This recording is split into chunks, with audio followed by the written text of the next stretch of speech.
Is that Dunkin's new holiday blend coffee? Sure is, because sometimes the holidays just call for Dunkin'. What's in it? A spark of holiday spirit? A cup full of holiday cheer? Your very own holiday shopper?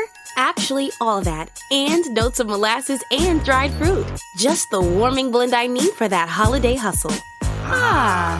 Sit through the holidays with the $2 medium holiday blend coffee at Dunkin'. America runs on Dunkin'. Participation may vary. Limited time offer. Exclusions apply. You should be saving for the future, but savings accounts suck, and investing can be scary. We combine the ease of savings with the real returns of investing. We call it Save Vesting, and it's only available in our new app, Stairs. Stairs offers 4 to 6% returns, no fees, and you can withdraw anytime. Do your future a favor. Visit StairsApp.com today. The following is a Hoop Ball presentation.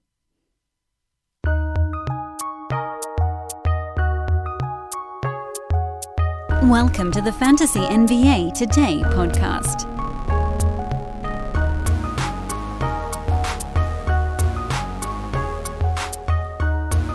I can't promise a show as good as Cole Anthony's post-game interviewing skills, but I can give you guys my all. And that today is going to be, I think, maybe a little bit less than usual. I know that you guys think it's dumb when I talk about anything going on in my personal life at the beginning of a show, but this last weekend, I actually did a thing for basically the first time in like 19 months. Some of that was by choice. Some of that was pandemic related. We had a baby 2 weeks into the full country lockdown, so that does kind of limit the amount of things you can do. But I went out of town. I attended a wedding to a good friend, or a wedding of a good friend, and lost my voice a little bit. I don't know. I guess it's like I wasn't really in practice communicating at loud volumes with other adult human beings. Not that I've been communicating with adult anything. Adult llamas. I'm talking to them a lot. So anyway, I don't have the higher octaves right now. I think they call this party girl voice, but we're going to see if we can bust our way through a podcast with it anyway. Welcome to Fantasy NBA Today, everyone. I'm your host, Dan Vespris. You can follow me on Twitter, at Dan Vespris. Mostly because I don't know how to use the other social medias. I don't know how to use Instagram. I don't know how to use TikTok. I don't know how to use Snapchat. I do know how to use Facebook, and I would like to avoid having to use it at all costs in perpetuity. I don't know what the hell Meta is, but I can tell you I probably won't know how to use it. Anyway, on Twitter, it's DanBesbris, or just Google search Dan from Hoop Ball. One thing I am excited about, it's funny that I come back from my first 2 days without a show since September 30th without a voice. October, yeah, boy, wow. Oh my goodness, I really screwed this one up. It was more than 36 shows in a row, guys. We actually started the streak on September 27th. I forgot about that because October 1st was a Friday, so we rolled right into that weekend. So it was actually 40 shows in a row. Good God. I must be some kind of moron. Yeah, clearly. Clearly I'm an idiot. So it was actually 40 shows in a row. I got it wrong. It wasn't 36 in a row. Man, I count on you guys to correct me when I say dumb things like that. 40 shows in a row, then I take 2 days off, go lose my voice somewhere, and come back and sound a little bit like hell, but we'll push our way through it. I'm really excited today because it's our first reverse chronological lightning round Monday show of the year. For those of you that know what RCLRM stands for, reverse chronological lightning round Monday, it's basically that we don't do shows Saturdays and Sundays most of the time. Haven't really since the outset, the inception of this podcast. I said right from the beginning, I need to take weekends or I'm going to lose my mind. Because the basketball season's long. You can't, a show every day for like 175 days in a row will make you go crazy. But I thought we'd do something fun this year, and I guess a number of you found the podcast as a result of it. So to that end, apologies. Sorry. We don't do shows during the weekend most of the time, and now that we're kind of settling into the swing of things, we're not going to be. So, because there's no shows on Saturdays or Sundays, on Mondays, what we generally like to do is work backwards through the weekend, starting with the games on Sunday, then moving back to Saturday, and then if necessary, a game on Friday or two, basically analyzing the most recent activity of every team in the NBA. 30 teams. Every Monday, we go through all 30 teams' most recent ball game and kind of reset our brains when it comes to fantasy. And this is actually a really good exercise for me this weekend in particular because I was a little bit more detethered than I normally am to basketball and fantasy basketball data. So this is a way for all of us to come together on Mondays, look back at everything that happened over the weekend, and just sort of wipe the fog off of our glasses and remember what we were working on Friday. Most of the time, I'm locked in all weekend long. Like, I could do shows Saturdays and Sundays if I had a quiet space to do them in and the time to do them.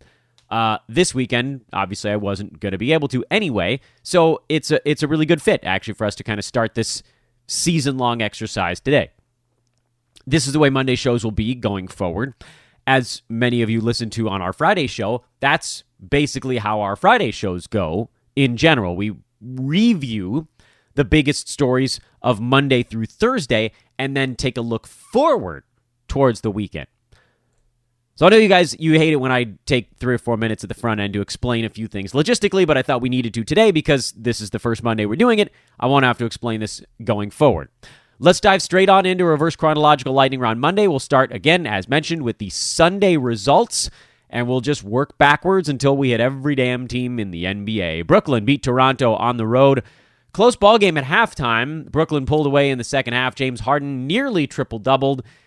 He's settling in a little bit. I know only 6 free throws still for James, and he hasn't fully gotten himself to that loftiest of perches. But as you guys recall, after a few ball games, he was like number 55 or 60, and he wasn't taking any free throws. Now he's up to number 20. He's still shooting only 40%.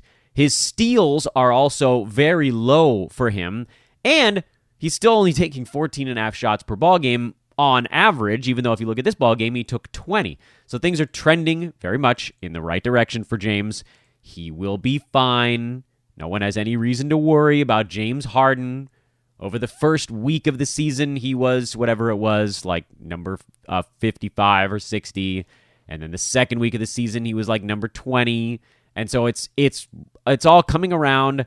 This is why we talk about buy lows and sell highs with guys. He actually, ever so slight dip this last week because the steals and blocks went away and he had like an 8 turnover game. But it was one of the easier buy low wrecks, and it's coming through. I only brought up Harden because he did start kind of slowly. The real story on the Brooklyn side right now is Blake Griffin seems to have mostly solidified himself as the center on this team. And over the last week, he's number 100 in 9 category leagues on 11 points, 8 rebounds, 2 3-pointers, 4 assists. No defensive stats of any kind to speak of. Free throw number that has dipped from what's been generally better for him over the last couple of seasons. And then field goal percent, not going to be that great because he does shoot jumpers now. But it's nice to see the assists. It's nice to see the rebounds. And he seems to have kind of pushed himself in front of LaMarcus Aldridge. And we haven't had Nick Claxton around for a little bit, so that could be playing a role here. Is that going to be the thing that slices into it? Or is this a situation where he sort of became a streamer with benefits, takes the job? Brooklyn's played, I would argue, relatively well over the last couple of ball games after kind of a herky-jerky start to the year. They're now 7-3 after a 5-game win streak. Is this the way that Blake's like, this is my job now? We shall see. I don't think anybody's racing out to pick him up in your leagues. If they are, fine. But you could too. There's some weird mixed potential in there, given the people he's playing with. Meaning his usage isn't going to be very high, but what he does on the floor is going to be more efficient, even if that doesn't necessarily always mean he's going to shoot the best volume. It's just going to be good decisions. He's going to get assists because, again, the guys he's playing with, and he's going to get rebounds because this team doesn't really have any other big men on the floor when he's out there. He's the center. Is that Dunkin's new holiday blend coffee? Sure is. Because sometimes the holidays just call for Dunkin'. What's in it? A spark of holiday spirit? A cup full of holiday cheer? Your very own holiday shopper? Actually, all that. And notes of molasses and dried fruit. Just the warming blend I need for that holiday hustle. Sit through the holidays with the $2 medium holiday blend coffee at Dunkin'. America runs on Dunkin'. Participation may vary. Limited time offer. Exclusions apply. You should be saving for the future, but savings accounts suck, and investing can be scary. We combine the ease of savings with the real returns of investing. We call it Save Vesting, and it's only available in our new app, Stairs.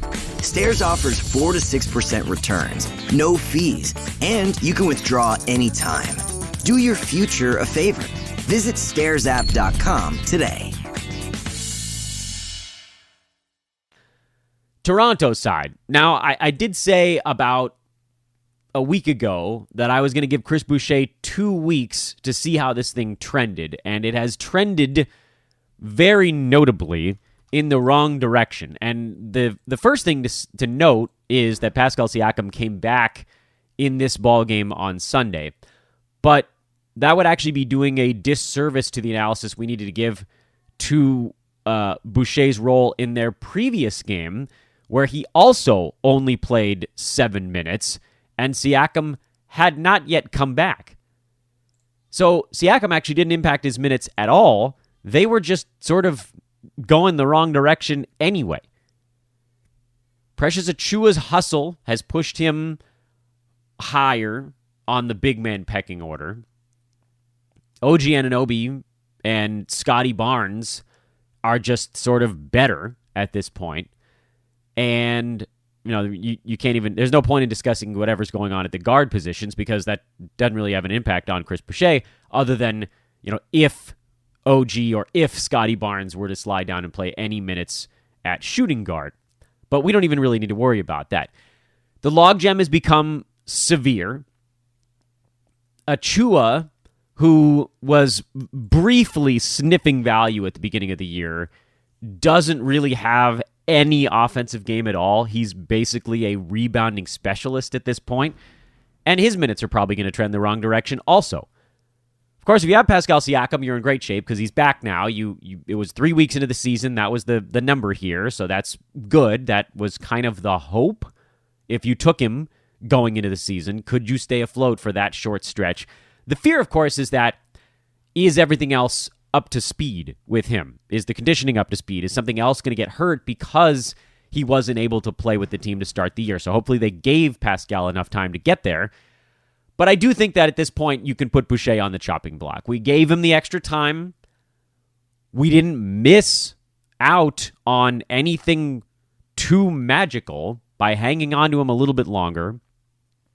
And now we've seen that he just sort of, I don't think, is part of what they're going to do this year. There were these brief moments where, like when Boucher got called out by his coach for sucking, effectively, like 2 games into the season, and Nick Nurse was like, no, I'm just not even going to play you.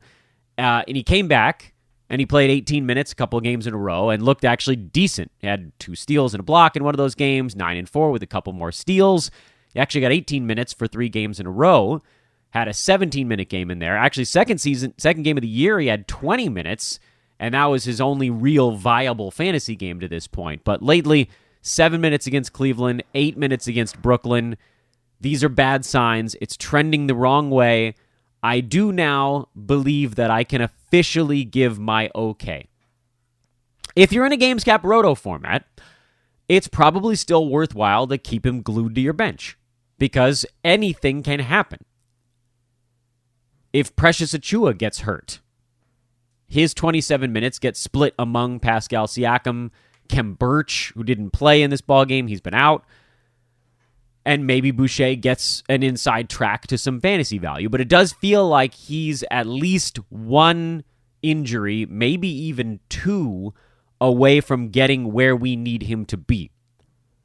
And in head-to-head, where zeros kill you, he's kind of been a 0 the last 2 ball games. It's not for real 0, but it's near it. It's zero adjacent. He's dropped outside the top 250. His minutes are going the wrong way. And this is kind of the confirmation we needed. Was he going to trend up from 17 minutes into 20 to 22?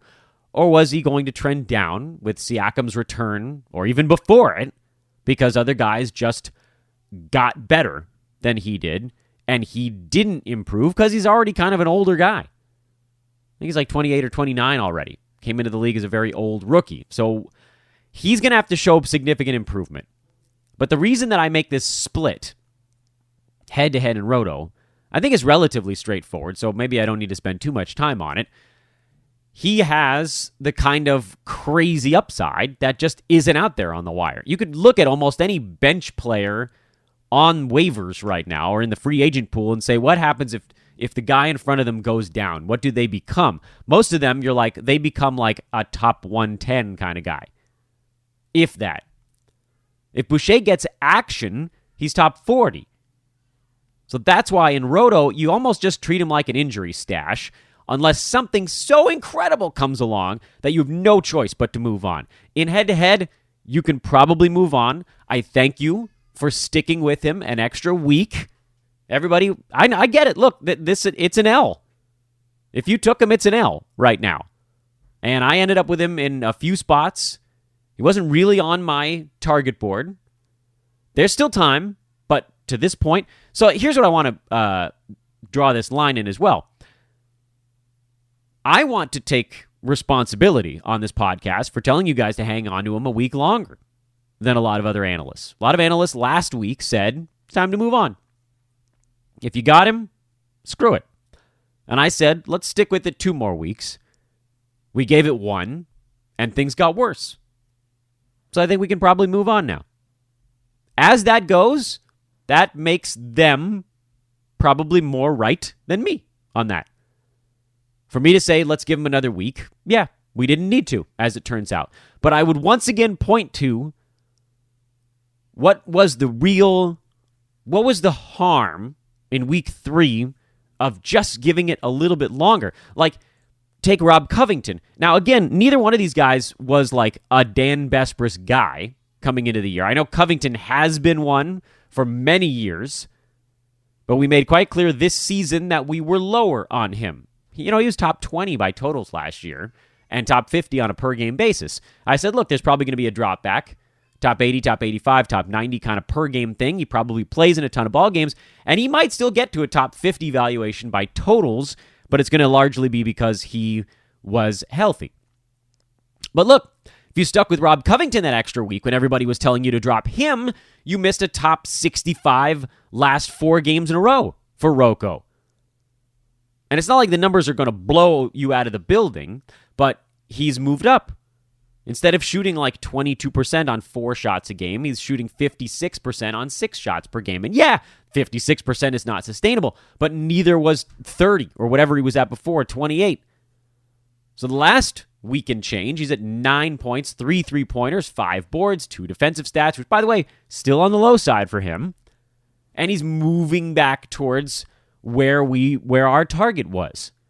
This is why you give guys just a little bit more time, because if you had dropped him, someone else would have been able to claim him off of waivers. You can't get your own guy back like that until they clear waivers. What did you pick up when you dropped Rocco? A Thad Young stream?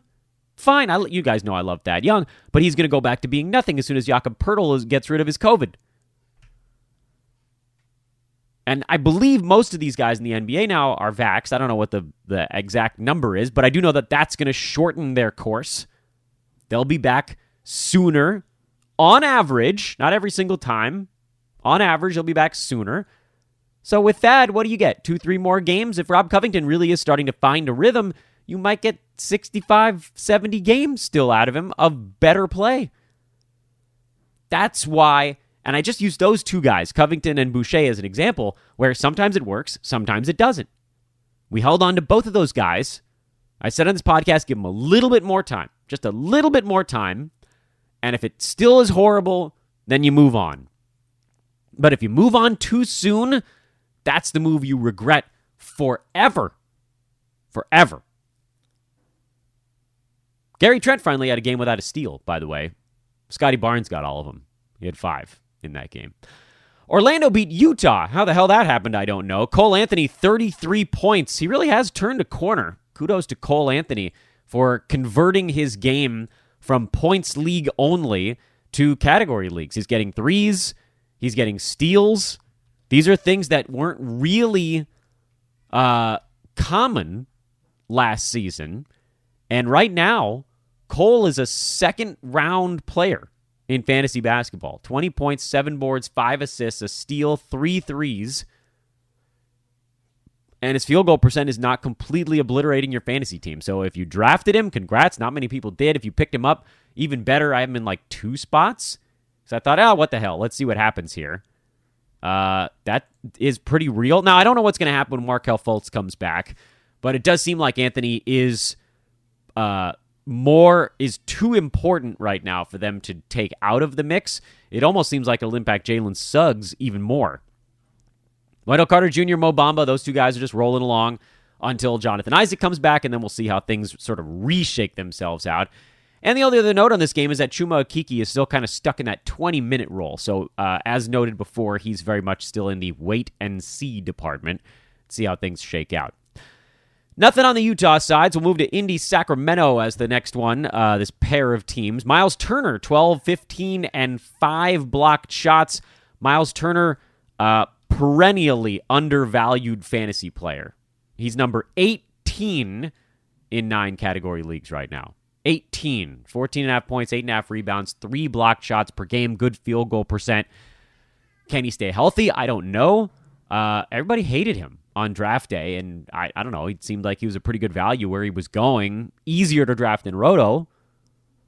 There was fear, I guess, that Rick Carlisle was not going to play Miles and Domantas Sabonis at the same time, but that was never really going to make a ton of sense because they're 2 of your better players. Malcolm Brogdon was out with an illness, so TJ McConnell got another start. He put up big numbers. And the TJ McConnell thing is another weird one where I could say, thank goodness we all held on an extra week. He's still outside the top 140 on a per-game basis because he cannot make a free throw to save his life. And his assists are down a little bit. I think a lot of this stuff levels off. It's not entirely clear what his job is going to be when this team's fully healthy. We don't know. We just don't know. We see this like 1-game sample size, and then Brogdon gets hurt or gets sick or something again. But I think you got to hold on and at least see what it might be.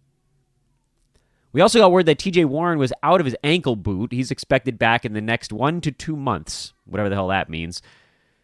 When healthy, he takes Chris Duarte's job on this team. There's sort of no way around that. Karis LeVert didn't end up impacting Duarte quite as much as we expected. Enough, I think, to say that Chris is likely not going to be inside the top 100 here in the short term. And on the Warren front, normally I'm a fan of stashing guys relatively early, but I don't think he's going to play very well. He's had this foot thing, so his conditioning is going to be a disaster. And he was already someone that was like teetering right on the brink of could he get a little bit heavy if the wrong situation arose. So I don't think you need to stash TJ Warren at all. They're going to ease him back into this thing.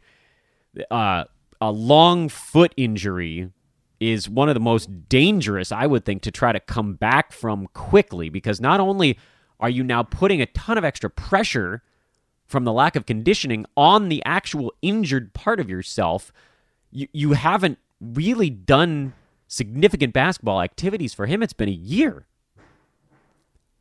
I don't think you need to stash him yet. I think it's a little bit ahead of the game. If he gets to his top 50, top 60 range where he has been in the past with Indy, I don't think it'll be until February. No change on anything on Sacramento's side. Their fantasy stuff is just sort of cruising along. Still, sadly, waiting for De'Aaron Fox to do anything significant. While hoop ball favorite Tyrese Halliburton sits at number 37 in 9 category leagues right now. And it doesn't even look like he's played all that well yet. Washington beat Milwaukee. Yeah, Washington, man. They keep sneaking out wins when nobody's paying attention. Kuzma was better. He's all over the map so far this year. If you told me to guess what Kuzma's season rank was, I wouldn't have the first clue. But I will tell you, it's 146. because even though he's averaging 14 and 10 with 2 3-pointers, he's shooting 42% from the field and 48% from the free throw line. Yikes. People are dropping Daniel Gafford left and right, and they're nuts to do so. He had 11 and 8 with 2 blocks on 5 out of 6 shooting. That is exactly what you drafted Gafford for. He's at 110 is his rank right now, but he had the injury game that's kind of clouding that. If you pull that one game out, he's like right around top 85, top 90, which is pretty much, at least for me, that was kind of my target for him on a per-game basis in 21-ish minutes per game. And if that number ever climbs, even a little bit, if Montrezl Harrell gets hurt, if Gafford has a particularly strong ball game, that's how you get those little top 40, top 50 weeks mixed in from a very consistent blocker, rebounder, field goal percent guy. It's easy to handicap. I don't know why. I mean, that's, again, we did a whole rant last week on the sort of the misunderstanding of expectations in fantasy basketball, and Gafford could be another one. Cleveland, they're a news team. Probably should have done the news first on this show. Colin Sexton out long-term, torn meniscus in his left knee. That's bad news. You know, I feel like a lot of people expect me to say something like, I told you so on Colin Sexton. No, that's dumb. That's not how this works. I faded Colin Sexton because of his fantasy game, not because I thought some sort of catastrophic knee injury was going to happen. Dude was outside the top 200 before this knee injury. That he was not a fit, fantasy-wise, before the injury. This sucks for the Cavs. Cleveland's actually playing relatively well so far this year. I mean, they're not like they were running away with the division or something, but they're 7-4 right now. That's pretty good. That's a 6 seed. I don't know, they played so many more games than half the NBA, but they've won 4 in a row. And then to lose Colin Sexton, that stings. But they're going to go to a Ricky Rubio at point guard lineup pretty often now. Darius Garland will probably slide up and play a little more off guard. And Rubio has a chance to be a top 50 guy for however long Colin Sexton's out. He came in and didn't skip a beat. Ricky with a season high, is this a career high? 37 points, 10 assists. Yeah. I mean, we don't need to go a whole lot farther than that, but thanks to that giant ball game, Ricky's now at number 95 on the year. He had fallen because his shot, he hadn't scored in like a week and a half, but he's going to have to now. He's going to have to just do stuff, and this is just a wide open runway. Evan Mobley, Jared Allen, Darius Garland, those guys are all easy starts right now while the Cavs wait on Lauri Markkanen and Kevin Love to get over COVID. Mitchell Robinson had what appeared to be a really nice ball game, but missed some defensive assignments, and then Nerlens Noel got 30 minutes. So this was the whole, what's the point of having a really good backup? Well, there you go. For Mitchell's sake, 8.7 rebounds and 5 blocked shots in 17 minutes is a pretty nice look, and boosted him up to number 113 on the year in 9-cat. Needed those blocked shots. And then on the Nerlens Noel front, well, it's hard to really know. He's played in 3 games. He's averaging 4 and 8 with 3.7 defensive stats, 83% shooting, but he's only taking 6 shots in 3 ball games, and he's made all 3 of his free throws in those 3 ball games as well. So a lot of that stuff is not fully sustainable, but he makes for a very interesting backup. And as we've talked about 1,000 times, it's probably going to be around 28 minutes for Robinson and 20 for Nerlens when they're both healthy. Most games, that doesn't mean all of them. And in 20 minutes, Nerlens Noel is inside the top 100 throughout his career because of the ridiculous defensive stats. If anything happens to Mitchell Robinson, well, we know what happens to Nerlens. We saw that last year. He was top 50. Both of those guys are questionable for their next ball game. Oh, well. San Antonio at Oklahoma City. Yikes. Can't lose that ball game. Thunder are accidentally winning a few right now. OKC at 3-6, and now actually sit a half game ahead of San Antonio in the Western Conference. Oopsies. Drew Eubanks had a weird big fill-in game. You had a feeling one of those was going to come up somewhere along the way because he was getting the start, and he went for 14, 11, and 3 blocks. Thad Young came off the bench, 10 and 8 and 3 with a steal and a block. He's been a terrific fill-in for Jakob Poeltl. You can just keep rolling with Thad, mostly because he's a little more trustworthy than Eubanks. And otherwise, you just stick with the usual fare. On the OKC side, Mike Muscala got real hot, 20 points in 14 minutes. The hell? Yeah, I don't know. Shea nearly triple-doubled. low efficiency triple-double, but nearly one, nonetheless. And Josh Giddey's the other guy we're all sort of quietly paying attention to. He's at 124 on the season right now. Hopefully trending in the right direction, but you're seeing his stuff being weighed down by the fact that he doesn't hit three-pointers, and both of his percentages have been bad. They call that rookie-itis. Happens to the best of us, but he will get better as the season goes, and it all comes down to whether or not you guys can wait for that stuff to materialize. I'm not even through Sunday, and we're almost a half an hour into this thing. Warriors beat the Rockets 120-107. Daniel Tice came back for this ball game, played 21, actually pretty good minutes. He's starting to settle in a tiny bit. Alperen Şengün, a brutal 5 for 12 at the free throw line. I mean, this is the thing. I feel like it's broken record time on the podcast. He's number 210. Analysts telling you that he needed to be started quickly have short-term memory loss. Because it's the same thing with rookies every year. It's overwhelming. The rookies that play well, the rookies that put up numbers out of the chute, are the ones that can shoot a high field goal percent. Those are the ones to target. Evan Mobley. I forget what show I was on. I don't remember what it was. Someone was like, Dan, who's the rookie you think could actually be of value to start the year? And I, of course, made the joke and did my usual thing, which is like, oh, what's a rookie? And I said, look, the one that has the best shot is Evan Mobley. I also qualified that by saying I'm probably not taking a chance on it, which, in retrospect, that was a dumb thing to say because Mobley's been great so far.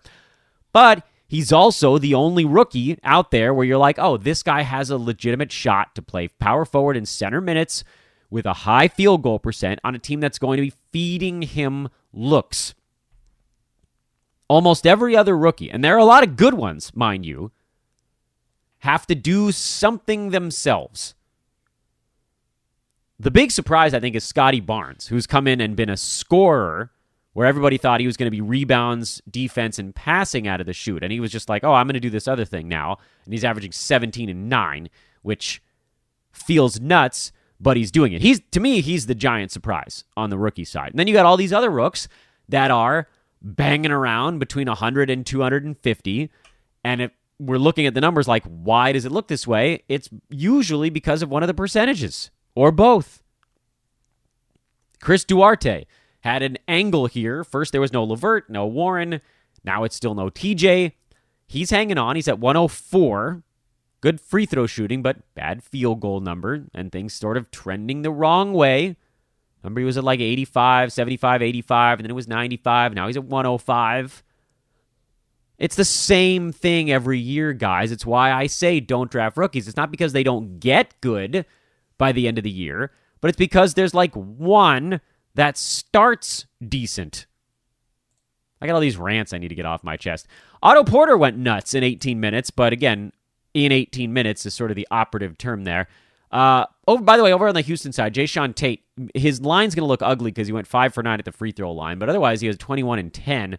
So he now feels pretty well settled as the third guy that's going to get starters minutes and actually has some fantasy game. Jalen Green's going to get starters minutes, but doesn't really have fantasy game yet. Kevin Porter's going to get starters minutes, has some fantasy game, but also has those massive issues we've talked about 1,000 times. And then Christian Wood is your general mostly safe play, although he's outside the top 110. And damn it, I'm really glad that I said don't take a chance on Wood because his free throw shooting, we have no idea. Too much swing. People were taking him at like 35 and 40, and yeah, if his free throws were good, he could be a top 25 guy, but if they're bad, we saw him after the All-Star break last year, he was like top 140. And there he is, down there again. It's hard to play on a really bad team. I don't know what the hell happened to his free throw stroke. It really has gotten bad. He's in the mid-50s now. Jordan Poole's been good again, so is the pendulum swinging back into the useful category. Anyway, Clippers beat the Hornets in the later game on Sunday. LaMelo Ball, solid again, although there's discussion of why he hasn't had quite the number of minutes that everybody wants him to have so far, that he's getting kind of yanked around a little bit. But he is number 10 right now in 9 category leagues, beating all expectations with his 96% foul shooting. That's a big deal. And 3 3-pointers a game. A lot of the other stuff you could kind of see coming. I don't know if the big usage spike on shooting was necessarily an obvious thing, but the fact that he now makes all of his free throws is pretty remarkable. Miles Bridges had a good ball game, which for him is less impressive. He's now dropped to number 9, but man, what a year. I still believe in what I said on Friday, which is the fact that he still had a good game here in most people's minds solidifies him as a top-tier player, even if this particular game wasn't as good as what he had done to this point. It was still good enough for people to say, damn, he's still playing well. So just keep letting him play well. All you need is a decent to good performance out of Miles. And anything giant is just icing on the cake at this point. But he played so well his first 5, 6, 7 games that now he's locked into that spot on the board that everybody looks at, the player rank page. It's going to take a while for him to slowly slide back down little by little. How far he goes, we don't know for sure, but he's not staying at number 9. But the beauty is, people are going to remember him as a mid to late first rounder longer than perhaps even as long as he's there. So if you're trying to sell high on Miles Bridges, again, I do think it behooves you to just let him keep hanging out in that upper crust with decent to better than good ball games, and then sell him before people start to realize that there's been this very slight erosion, which is an angry word for something that I don't mean to be an angry thought, of just like, well, what if he's top 25 for a week? He'll still be around the turn, but people won't really notice that he's fallen back around. And then what if he's like top 40 for a week? People won't really notice. This is sort of what happened with Malcolm Brogdon last year. On the Clippers side, another big win. They went on like a 23-0 run in this ball game, I think. Paul George, an inefficient ball game, but nearly a triple-double. He and James Harden kind of bookending our Sunday storyline with that stuff. Ivica Zubac's double-doubled. They've needed a lot out of him with no Marcus Morris around, but still kind of not quite enough for fantasy purposes, so don't really worry yourself with it. My favorite storyline is Nick Batum, who we talked about last week. I think one of the episodes was actually titled something about Nick Batum. I don't remember, but he's been awesome since getting himself healthy now. Number 58 in 9 category leagues, and just good across the board to this point. This is, by the way, without really making a free throw so far. I think he's like 1 for 4 on the year.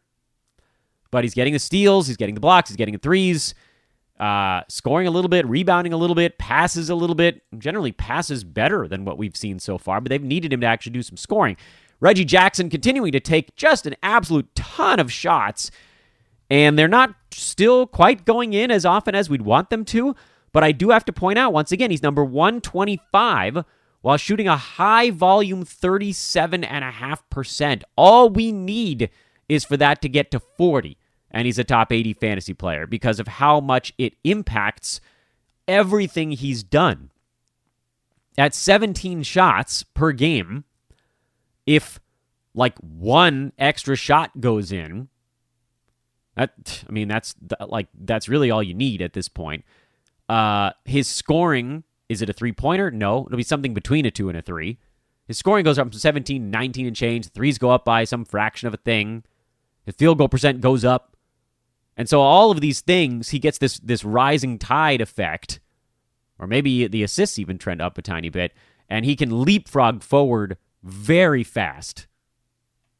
Terrence Mann had a good ball game, 17 and 10, but unfortunately he hasn't been quite consistent enough for me to say this is a guy you need to trot out there. He's 118, which puts him kind of in the head-to-head totals department. Streamer level guy. Streamer level. Before we go back through Saturday and hit the other teams, because I think we've done a little more than half the NBA at this point, I do want to remind you guys to please do rate and review the podcast. If you have a moment, open the podcast app on your mobile device or iTunes on your computer. Search for Fantasy NBA Today and write something funny and or nice. And as I've said before, if it's funny, I may be inclined to read it. on the podcast. I don't know. You guys end up always writing nice stuff, which is really cool, and I really like it, and it's good for stroking my ego. But it funny is probably what's going to get you on air. I don't know if you guys care about that. I don't really. Either way, whatever you can do is obviously very much appreciated. So please do continue to do that. I will love you forever. And also, good news. Our friends at Manscaped have agreed to partner with Hoopball for the duration of the 2021-2022 season. So we have done it, guys. A fantastic month of October. And this is the biggest month of the year for Manscaped with Black Friday and then Cyber Monday, which I think actually falls in December this time around. I don't know if that's always the case. We'll have amazing deals coming up for you over at manscaped.com. I'll tell you about those very soon. In the meantime, if you want to get anything small right now, please do so using coupon code HoopBall20. That'll get you 20% off and free shipping on your order at manscaped.com. And if you want to hit me up about anything at all, whether it's recruiting, whatever, you guys know where to do it. It's at Dan Vespers on Twitter, as we mentioned a little bit earlier on in the podcast. Let's go back to Saturday, where we can... Does that take care of... No, I don't think that is the rest of the NBA. Might be. It's close. There's a couple of teams that didn't play over the weekend. We had to talk about Houston a little bit in that ball game. Denver was on the winning side of a needlessly close affair. Nikola Jokic has now settled into his very familiar spot atop the fantasy rank board. There he is, number one.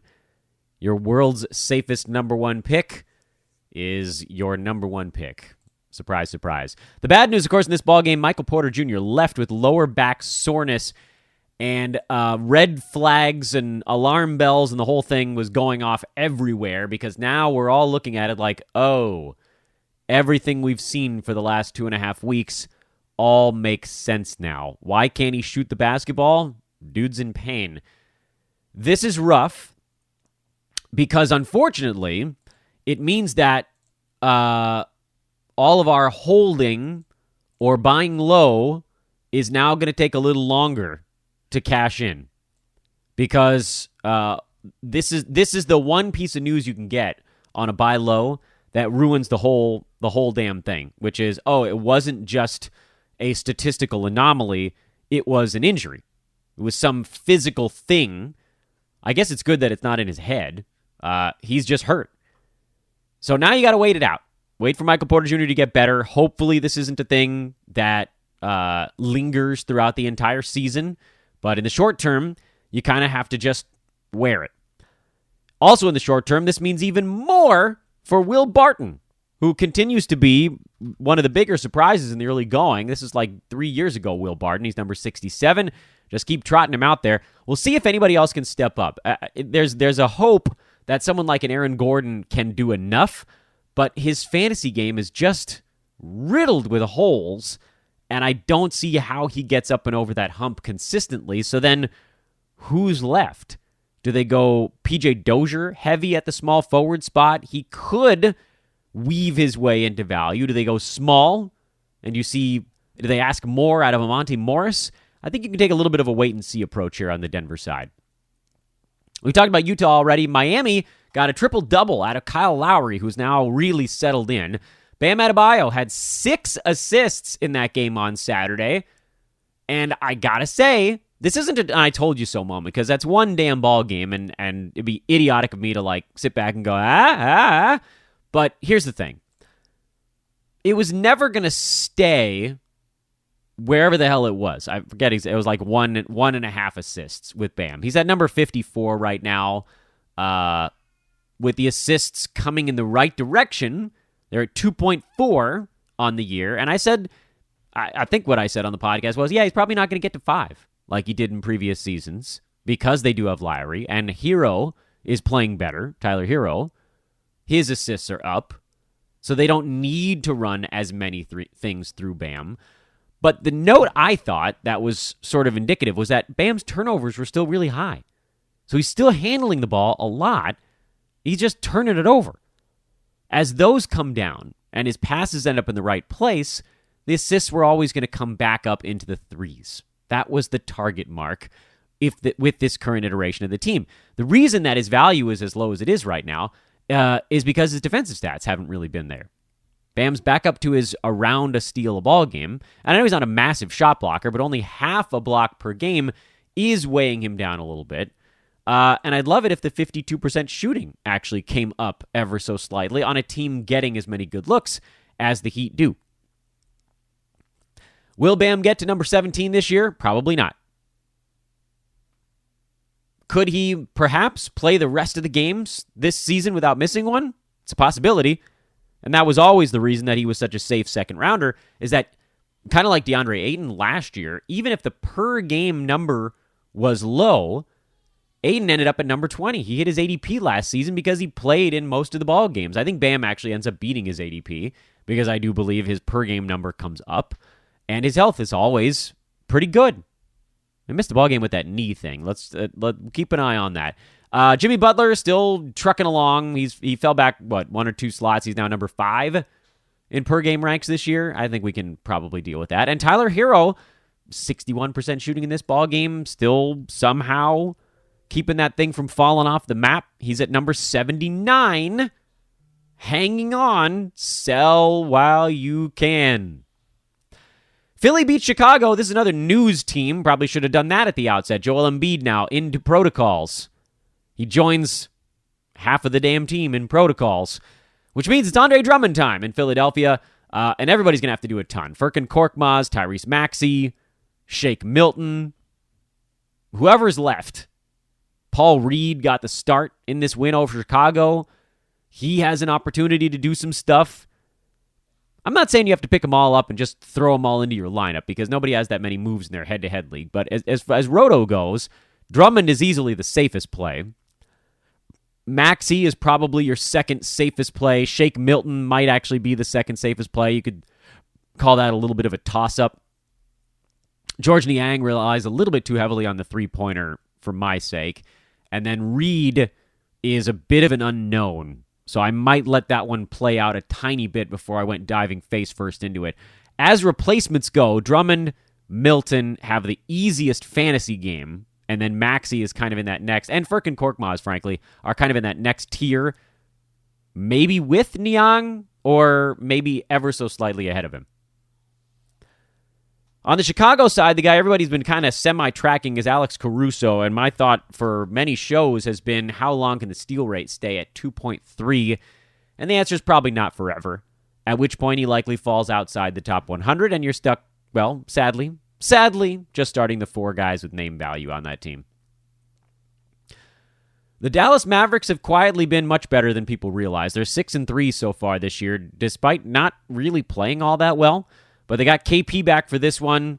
Luka, game winner, held off a giant Boston rally. Good to see Jason Tatum finally get it going. He was all kinds of out of sorts, and one giant ball game for Jason has bumped him all the way back up to number 68. A couple more of those, and he'll be pretty close to where he needs to be. This game probably closes the door on a buy low for Tatum. Jalen Brown, another little piece of news, out for at least a week, maybe more, as they tend to an ailing hamstring. Last time, and then this time as well, he missed time. Dennis Schroeder was the guy who really stepped up. You're going to see more Josh Richardson, certainly, with no Jalen Brown around. So, but is Richardson a 12-team guy? Probably not. Schroeder, yes. Richardson, probably no. I'm still waiting on my guy Dorian Finney-Smith to actually settle into where he probably belongs. I mean, he's really the road to top 90. I'm going to stick with that because it's funny. If his shooting percentage levels off, he actually could end up kind of near that top 90 mark. But as I said before, there's no upside there. Jalen Brunson came off the bench for 35 minutes. You saw the number of shots, the usage, all of that was lower now with Kristaps Porzingis back in the mix. But you can hang on to Brunson just to kind of see how this thing goes. I don't know if I have the stones to start him in a games cap format. He has fantasy holes that we all sort of refuse to see.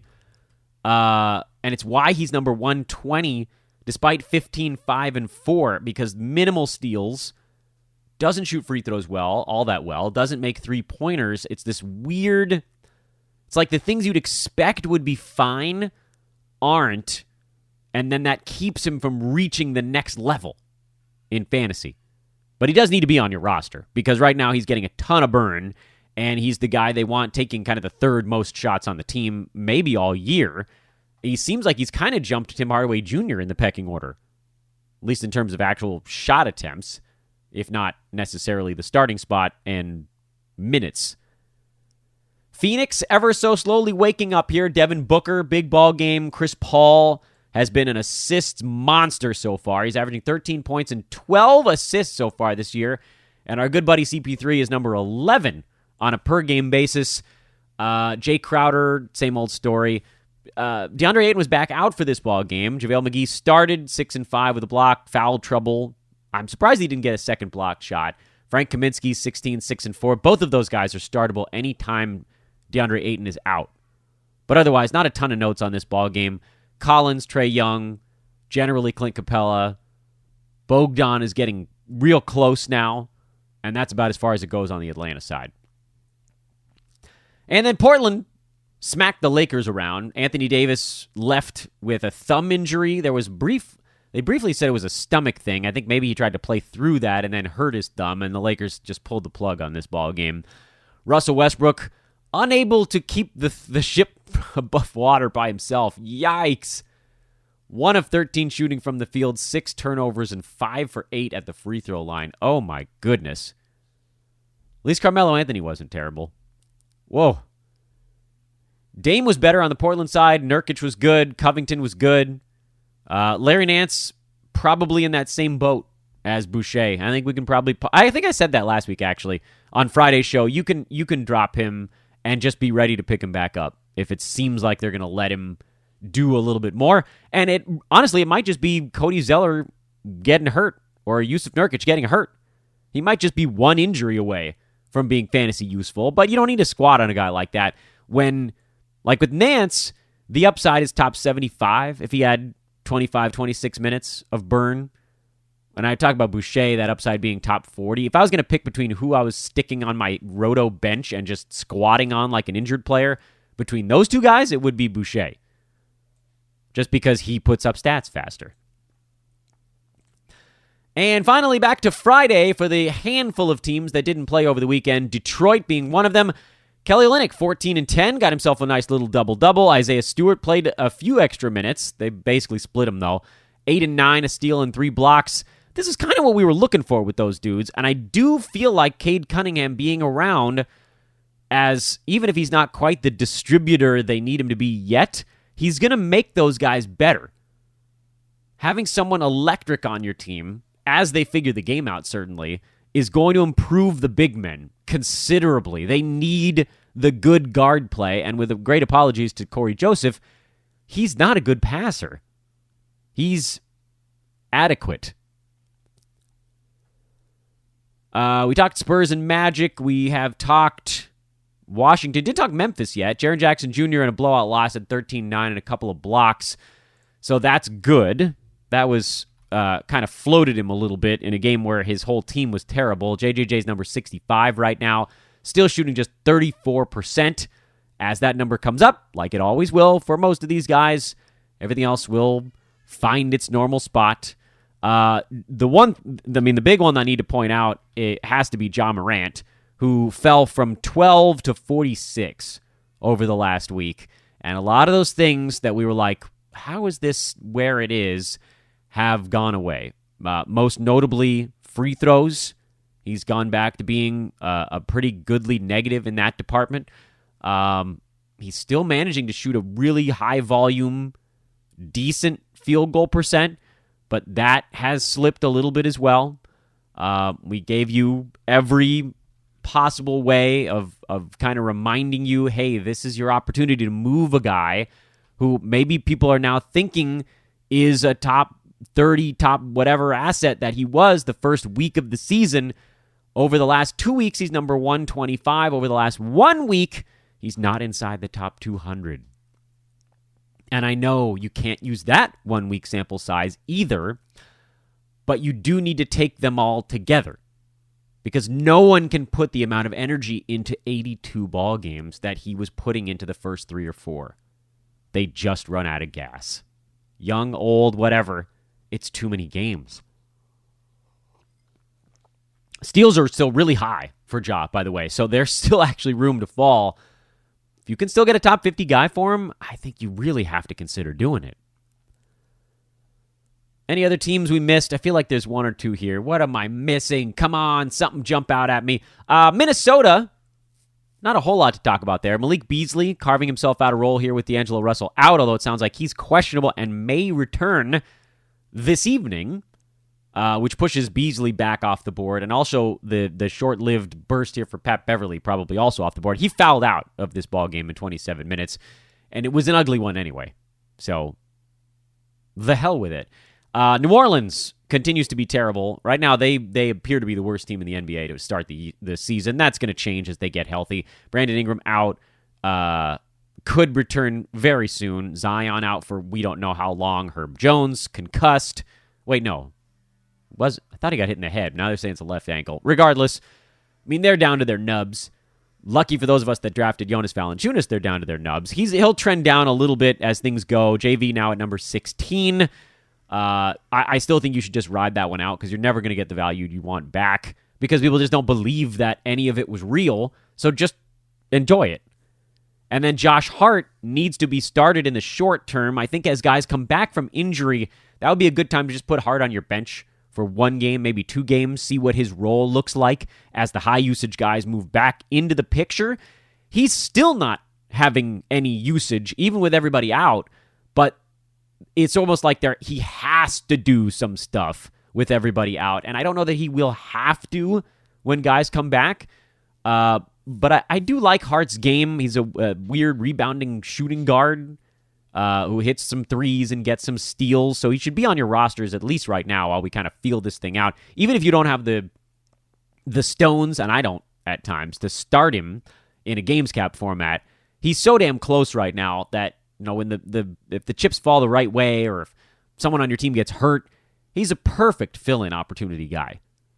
And that, I believe, is all 30 teams in, how the hell long did this, oh my God, almost an hour, 55 minutes. All right. In lieu of a homework assignment tonight, I'm just going to tell you guys to follow me on Twitter. We'll do a what to watch for basically as soon as this podcast gets posted, and we'll work from that. Busy day. Also, I'm hosting a Q&A in our premium Discord today. So if you have a premium subscription, head on over into the Discord. If you don't know what the hell I'm talking about, bug me. I'm happy to walk you through the steps of getting you in there. It's just a series of chat rooms, basically, where you can interact with the hoopball analysts, including myself. I host a Q&A every Monday on Discord. It's where I can really dig deep on your teams, try to answer those one-on-one questions that I generally don't have quite as much time for on Twitter. I mean, I get back to people on Twitter 2 days later, so I don't know how much help that is. With Discord, it's always fast. It's always fast. We're here to usher you through, and you get access to that with a fantasy pass over at hoop-ball.com. Voice is tired. Knees are weak. Let's get out of here. Enjoy your Monday, everybody. This is Fantasy NBA Today, a hoopball presentation. I am Dan Vespris. We'll talk to you tomorrow.